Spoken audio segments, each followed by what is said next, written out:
quality battle, or is this just a tokenism? And because it's important that on the one side we've given a political voice, but on the other side of it, 12 years on, are we able to say that it has accelerated the fight for equality? Huh. I think that, if I want to be honest, and if as Ghanaians we want to be honest, I would say that the presence of the ministry the last 12 and a half years, 13 years, has really not made much of a difference in terms of equality, yes, in terms of where women are positioned. And I'm saying this because, first and foremost, as a ministry, when we're talking about, generally about women's rights, women are also human beings. That's right. So the needs are spread across all the areas, all the sectors. So you're talking about education, you need, women are there, girls are there. You're talking about health, you have women's health, women's, agriculture. So all of these areas have issues that women's needs are also in those issues. But what we saw was that once the ministry was created, it's like all these other ministries were saying that now you have your ministry, so deal with the issues. It's not possible. But if, for example, if you add women and children, you probably have 80% of Ghana's, 75% of Ghana's population. Yeah, sure. Can one ministry do that? Precisely. But let's get a little bit more. Have there been anything specifically positive that you can say, this has been achieved because the ministry is there, and it would not have been achieved if the ministry wasn't there? To be honest, I don't want to say yes or no, because to be able to say yes, something has been done, I should be able to say, based on the study that we did over this last... Let me put it another way. Are there initiatives that the ministry itself has started that you could say that this is a justification for having a specific ministry? You see, I would not say, for me, having that kind of ministry is not about what the ministry does in terms of implementation. It's about its policy role. How does the ministry set policies that can be implemented by the proper sector ministries? But, I would sort of suggest that if it's a policy role, wouldn't we be doing the cause of women a more practical thing? Let's say if we had a senior policy person at every ministry. Because, here you are sitting here with a ministry that is trying to intervene in everybody's role, and the real actions are being done in 20 or 22 other ministries. Wouldn't having a woman policy advisor, let's say, chief director or director level, ensuring that women's needs are taken care of, wouldn't that be a better thing to look at? Well, you see, if you look at the policy framework in terms of the gender policy, what the ministry is supposed to encourage is what they call gender mainstreaming. Yes. And by so doing, what is expected to be done at every ministry level is to have the gender desk officer. Yeah. What we notice is that all of these ministries would have gender officers, but where they are situated within the hierarchy of the ministry concerned, it's not a directorate level. It's where the challenge is. Okay. And I'm glad that you raised the issue. Yeah. Should we not have a senior policy advisor of some sort? In every ministry. Yes. Those, if coordinated by the Ministry of Gender Affairs. Precisely. Yes. If we had these gender desk officers at the level, the high level where decisions are taken, where policies are made at the individual ministerial level, that will be more effective. Okay, now. So now we've come from the framework. can we now talk really about what do you see are the key issues in the fight for gender equality? We've been doing all, let's go through the kind of issues relating to education, to equality, to the practices, to domestic violence. You share with us what you see as the key issues that are. Well, as for the issues, we can, there are several. Let's add some of them. Yes. Let's look. I think that I would like to situate it first within the context of the family. Okay. You see, within the family is where women are most discriminated against, believe it or not. So you take the issue of women's ability to even take part in decision making at the family level. Right. They're not there.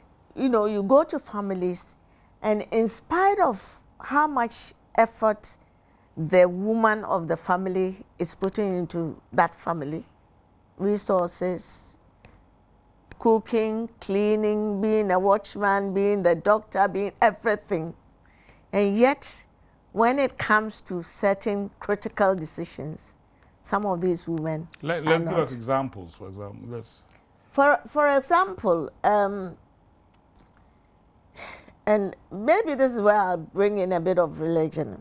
If you look at, our Christian religion, and they're always quoting what Bible and they in the beginning talked about the fact that woman was created from the rib of Adam, the theory and all of the that, theory, yes. and therefore it makes woman, subservient to man. And then if you look at some of the teachings of Paul, the letters of Paul to the Ephesians, when it talks about women being women submit to your husband. This has been translated to mean that, the woman should be inferior. Yeah. And therefore, and when you bring it to our customary practices, especially the accounts, the woman is supposed to help the husband. And, by defining the role that way, it means everything else that you do is not recognized. But okay, as an individual. Doc, as you see, my difficulty with this would be that a lot of the campaign for gender equality is taking its cue, essentially, from Western feminism, etc. And so issues like domestic violence and the equality of the women in terms of financial, those are issues that have, in effect, almost been dealt with in the places where we are taking inspiration from. So what is happening here? Why haven't we been able to do the same? I don't know why you say that they've been dealt with, because really, if you go to some of these women, sometimes face the same challenges. They've been dealt with in terms of legislation. We also have legislation. The only thing is that it's when it comes to, implementation, not even, but changing people's attitudes. Attitudinal change is a much more difficult process than just having a law. Do we have a law against female genital? We do. We do have a law against We do have a law. We have laws against we have a domestic law. We have law against domestic violence. Widowhood. Yes. In fact, widowhood, FGM, they all considered harmful traditional practices. Okay. And anybody who does it's a criminal offense. So why don't it's still going on. Why don't we prosecute? Precisely. Why don't we prosecute? Prosecution is when somebody lodges a complaint with the police that this and this has happened, and then the police will take the necessary action. If nobody... But the police can only be effective, in my view, if the activities of the advocates is putting more and more and more pressure. I get a sense in some of these things that when the law is passed, a lot of the advocates basically think our job is done. No, that's not true. That's I not want true. to know, because if you look at the domestic violence law, for instance, that's an area that we're still working on. I mean, it took us 7 years to get the domestic violence bill passed into law in 2007. It's taking us another 6 years working with the Ministry of Women then, and now, you know, Ministry of Gender, to get the legislative... LI passed. So that is where the problem is. To get a legislative instrument 6 years, we are still working.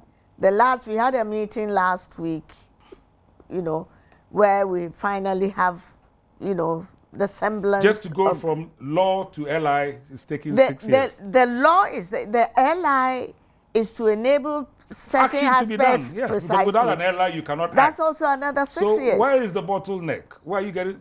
Is it from within government, or is it from... I mean, why are you facing the bottleneck? Obviously, it's government. It's government which passes laws and policies. You see, I once heard a very respectable member of government say clearly and equivocally that they would not respect the anti-Trokosi bill. I don't want to mention the name, but I'm sure you know. I know several. I mean, and this is the challenge when we're talking about women's equality or gender equality, because it's always linked to culture and tradition. And the fact that we must, you know, this is our tradition, we must respect it. Which is our tradition? Precisely. The Christian Muslim inheritance or our own tradition? Once when somebody, some high person who came, we were discussing the issue of Trokosi, who comes from the Volta region, said that, no, you know, that's why we can't do this, because this is our culture. I said, will you allow your daughter to be giving as, you know, a slave for something that somebody else has done? Let me... You know you will not do that. Take you back to the home. Virtually all our homes, we have house girls. House girls. Yes. A lot of whom are too young to be doing house duties. A lot of whom are not treated well. Yes. And most of us in the professional middle classes live with this. Yes. No, you see, and again, this is why, for instance, if you know, we're trying to get a domestic workers law passed. And this has been initiated by activists. Because we believe that, you know, everybody has a right. We want to see a situation where children, even if you're living with a child, that child must have access to school. Yeah. He comes back, helps.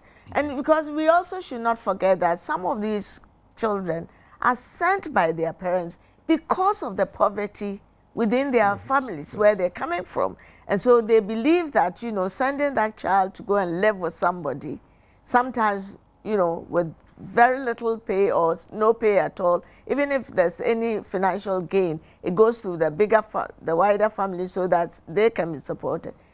This child, by being used as the vehicle to for the other family members to live, is being sacrificed, more or less. So we want to see a situation, yes, you don't have the money, you think that putting that child in this household will be, at least they'll get the food to eat. What we want to see, that child should have access to education. That child should not be maltreated. I want to go quickly back to the domestic violence issue, because if there's an LI being passed now, what can the DVLSU do now? Because, you know, I come increasingly across the issue of men who have left relationships simply not taking care of their responsibilities. And I'm saying, why don't we have a situation as they have elsewhere, where monies can be deducted from their salaries and all of that? I want to understand what are the limitations that the DVLSU is facing now.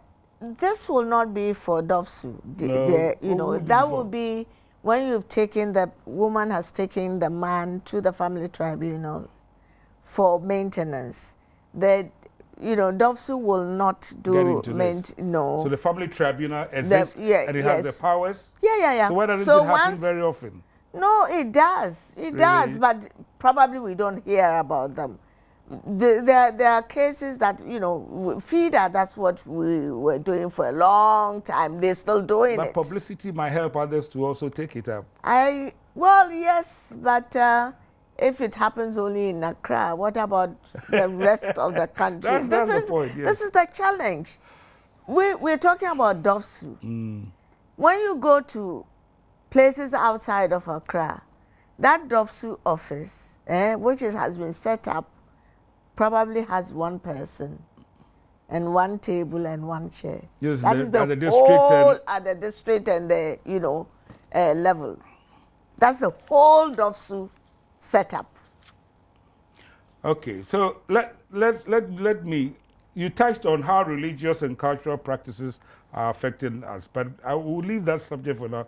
Let me now come back to a pet subject of mine. My pet subject is that the most articulate women advocates in Ghana, and there are many, many, many of them, don't want to get involved in the implementation. And that part of the problem where we have so few ministers as women and so few MPs as women is that the most articulate advocates simply walk away from getting involved. Well, Bad theory or good theory? no, I would not agree with you because, to be honest, it's not everybody who is cut out to be a party political person. No, just let's use the word political. I think getting involved is not political. No, it is. I Why? mean, personal, you know, that's why I said party political. Because my standing here and talking about women's rights is a political statement that I always make. But I am not doing party politics. But you see, And this is yeah. where